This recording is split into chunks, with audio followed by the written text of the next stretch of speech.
Hey Canucks fans, the Canucks were defeated 4-1 by the Pittsburgh Penguins. Game 1 of a 6-game homestand at Rogers Arena. Was at the game, witnessed it live.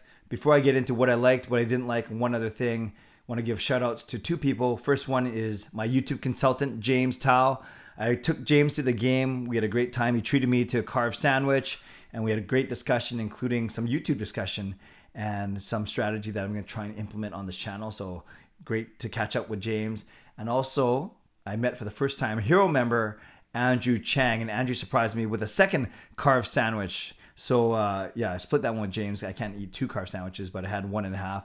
But great, more importantly, great to catch up with Andrew. Thank him for his support as well. So shout out to those two guys, James and Andrew. Thanks for making the night a little bit more bearable. So let's get into the actual nuts and bolts of the game itself. What I liked, what I didn't like, and one other thing. What I liked the play of Vasily Podkolzin. Not sure if that goal is going to stick because it might have gone off him. It might have gone off Tanner Pearson.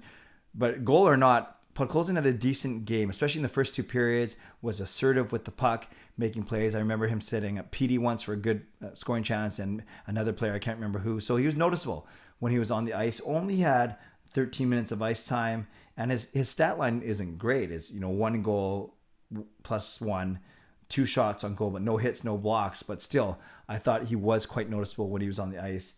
Certainly more noticeable than Niels Höglander, who only got 12 minutes of ice time. And Höglander had zeros across the board when it comes to stats, except for one shot on goal. And remember, we talked a lot about Podkolzin and Höglander switching spots on the Miller line. Thought Demko was good. Demko had 44 shots against him, made 40 saves on those 44 shots, and 3 of the 4 goals that beat him were off of his own players. 2 off Ekman Larsson, 1 off of Schenn. Only the Sidney Crosby goal beat him directly. So certainly was not Demko's fault. Can't blame him for not stealing a game because he needs more help from other players. And I also thought that Tyler Mott had a good game, except for that penalty against Letang, which was debatable. Some people think that shouldn't have even been a penalty. But other than that, I thought Mott was noticeable.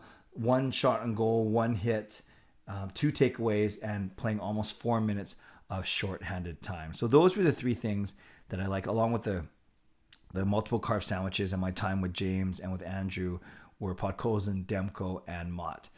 What I didn't like, let's start with team stats. I didn't like the fact that we were all shot 44-23. Granted, a lot of those were on the power play, but still, that's almost 2-to-1 ratio of shots against. Didn't like the fact that our CCSTS, our Clay's cumulative special team stat, was 67%. Canucks only went 4 for 6 on the penalty kill and 0 for 3 on the power play. Obviously, a power play goal or 2 would have helped a lot, and then not allowing 2 power play goals would have helped a lot, although both of them were 5-on-3, but still, you put yourself in that position.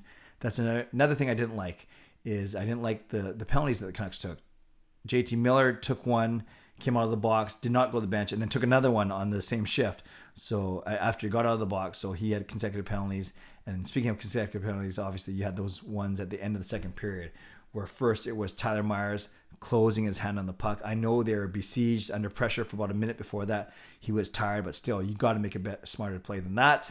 Then Tyler Mott, so that was Tyler Myers. Then Tyler Mott on the ensuing penalty kill made a good play clearing the zone, was a little over aggressive on Chris Letang. Yes, Letang may have embellished a little bit, but still Mott could have peeled off or pinned Letang against the boards instead of cross-checking him. So that puts the Canucks 2 men down.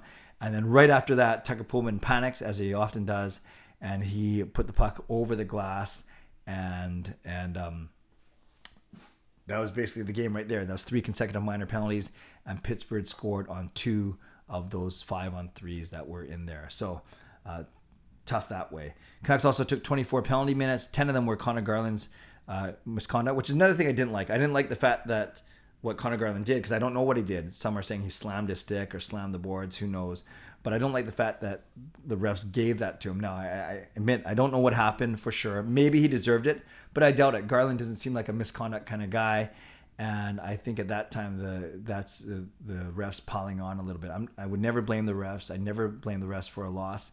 But I thought, I'm guessing that 10-minute misconduct may have been a bit of overkill, especially when Garland is one of our best forwards this season. He's one of the guys that you want going, and you want to help you try and get back into the game. I mentioned 2 goals going off of Ekman Larsson, not really his fault, but still you got to find a way not for that to happen. And I guess the other thing, this isn't what I liked or didn't like, just observation more. Pedersen up to 19 minutes of ice time after some games, 4 out of the last 5 where he only had 13 or 14 minutes. So nice to see him get another 5 minutes tonight. And I thought he was pretty good. You know, I want to see better finish on some of his chances, but I thought that he was relatively noticeable tonight, although not a lot of stats, a bunch of zeros I see, and then 1 block and 2 takeaways. Although he's 71% in the faceoff circle. So 71, that sounds like 5 out of 7 likely. So he was the only guy actually who had a winning faceoff percentage. I'm looking at JT Miller, 22%. That's not good. Dickinson, 38%. That's not good. Horvat, 38%. And Pearson, 0%, mostly on power play. So, Pedersen was the only one with a positive faceoff percentage. So maybe I should have said that under the what I liked section. One other thing, you guys knew I was going to go here. A lot of impatient, restless fans at Rogers Arena. The firebending chant started at the end of the second period when we were down 3-1, and certainly were quite audible in the third. I tweeted about it. That tweet got a lot of traction because of just how jarring, how audible it was. The booing, the firebending chants ringing out from different areas of the arena, not just one section. And then they said on John Shorthouse acknowledged it on the telecast. Brendan Batchelor acknowledged it on the radio broadcast. So you can't hide it, because when you can hear it through your speakers and in the background, you can't really hide it. You can't deny it. Then, of course, Canucks fan chucked a Bo Horvat jersey onto the ice, which one of the Pittsburgh Penguins players humbly returned it back over the boards and gave it to someone else, I guess, because that other guy left or got kicked out. I don't know what happened. But yeah, that was probably a pretty uncomfortable atmosphere. Not that I didn't feel safe or whatever, but it just, it didn't feel right, because we know that something's about to give, and we know that fans are basically fed up. And what was interesting is before the 15-minute mark, so 15 minutes, 35 minutes in the game, it was a great crowd. They're into it. The Canucks had tied it up. It was 1-1, and it could have been anyone's game, and it seemed pretty exciting.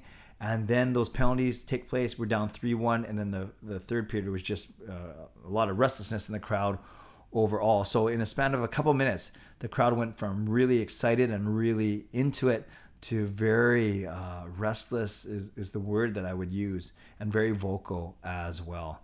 So we'll see what happens. Canucks aren't meeting with the media tomorrow. They're not meeting until Sunday after their next practice. They probably have the day off tomorrow, then practice Sunday ahead of their Monday game hosting Alex Edler and the Kings.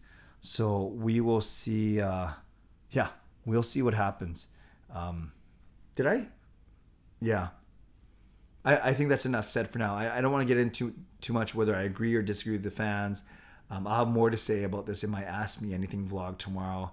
But yeah, I'll leave it right there right now. The one other thing is it about time for something to give, given the vocal firebending chants and the audible booing that you heard in the arena today?